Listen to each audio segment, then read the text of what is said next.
Good morning. My name is Dorothy Oketch, and I'm from Botswana. So, have you ever felt like the odds are stacked against you when you're trying to do something that matters to you? Have you ever just felt like throwing your hands up and saying, nope, I quit. This is not for me. It's not worth the sweat.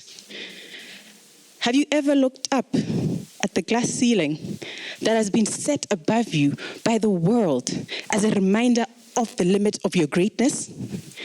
Well, I don't know about you, but for me, it's a resounding yes in all areas of my life.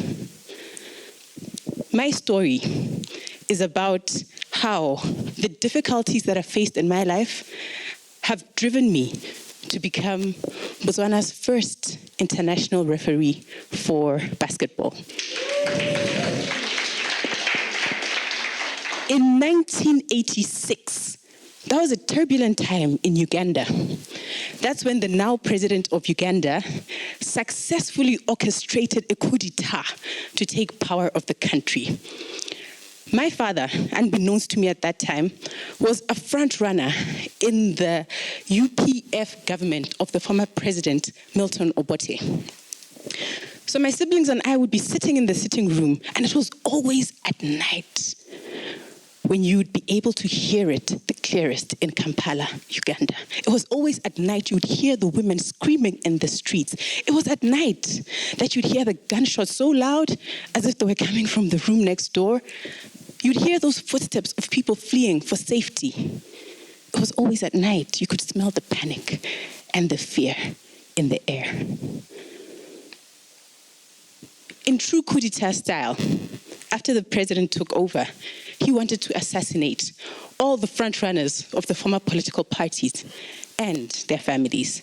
My father was pinned to become the Minister of Education in Uganda, a well-educated man from the University of Calgary.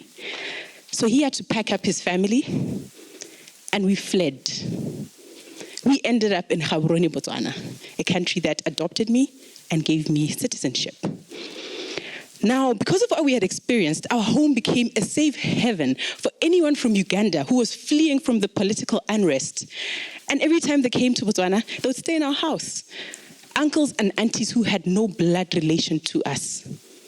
One of these uncles, for some reason, felt that I was old enough to become his sexual toy. And over again, he molested me. Then at the age of 7, my father left. He passed away. Bronchitis was the cause of death. Bronchitis was an opportunistic disease that he got because of his HIV status. My parents were HIV positive at a time when there was no medication. After that, we had to move to a refugee camp. We lived in a roundeville in Botswana, 6 kids and my mom. And that's when I realized the unfairness, the inequality, the injustice that was in the world. I experienced stigma because parents were afraid that if we played with their kids, we were bringing HIV to their house. I never wanted any kids from school to come to our house because I was living in a refugee camp. It was levels of poverty that I was not willing to share with the world. I experienced it all before the age of 10. And then at the age of 17, my pillar of strength, my mom, passed away.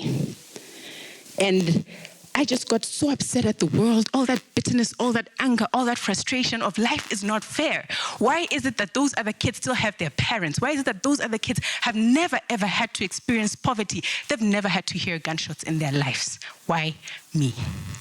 I had to find another pillar of strength. I had to find something else that could comfort me and console me, and that was basketball.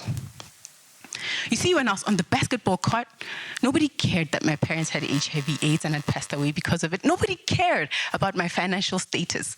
All they wanted to know was, do you have game? So whenever I was on the court, it was joy, it was happiness, it was peace, it was fulfillment on that basketball court. And so one day when I went to a place in Namibia where I was studying, it's called UN Plaza in Katutura. And I was watching high school basketball. And the kids were reffing the games for themselves. You know what I felt? Anger, frustration.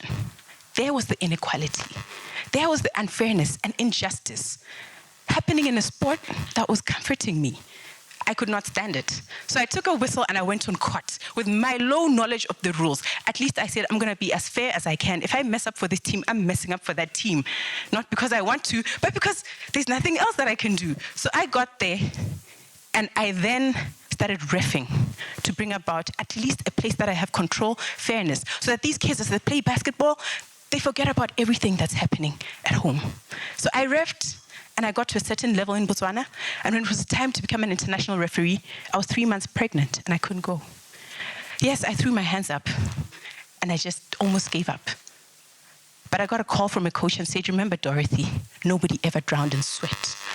Wipe off that sweat, give birth to your child, and get back in the game of being a referee. I listened to him.